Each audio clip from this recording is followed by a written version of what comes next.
Hey everybody, and welcome to another Get Real Wednesday here at Christmas time. You know, I just got my tree out this week, and I'll tell you a secret.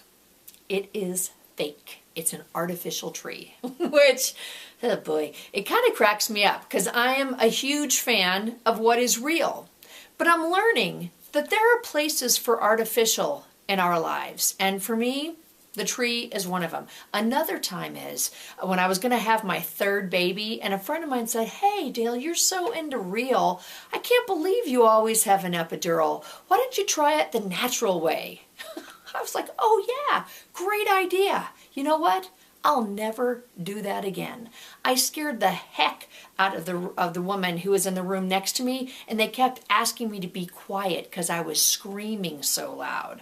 So I've decided, like I said, that artificial does have a place. I'm thankful to live in a day and age when we have a little artificial. But what I don't ever want to be artificial is my relationship with God. And I think there's some parallels to be drawn between a real Christmas tree and a real relationship with God. First of all, it's all high maintenance. A real Christmas tree requires you to water it almost every day. I kept forgetting to do that when I had one, and so mine were like giant fire hazards for about the middle of the month, until I took them down. And you're always having to vacuum up because they would drop pine needles. But just like that, our relationship with God, it takes time. And it takes effort, and it's worth it. If you can't figure out how to get consistent time with God, put it on your calendar.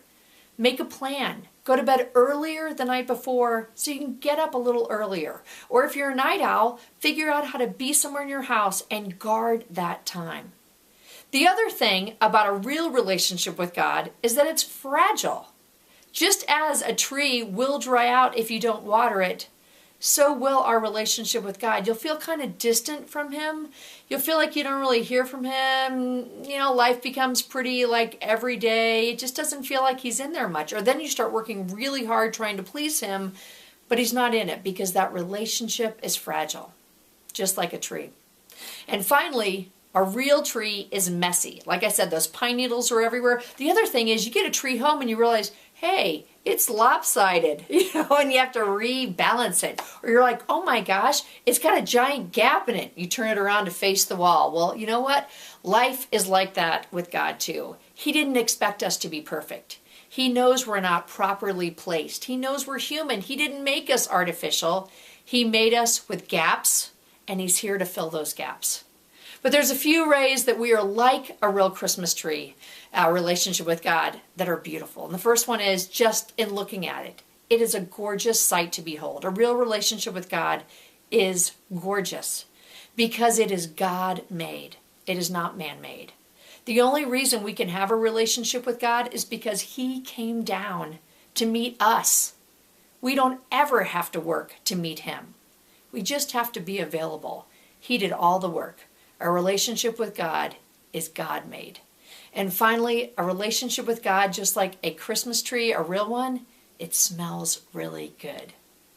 Ephesians 5:2 says this, "Walk in the way of love, just as Christ loved us and gave Himself up as a fragrant offering."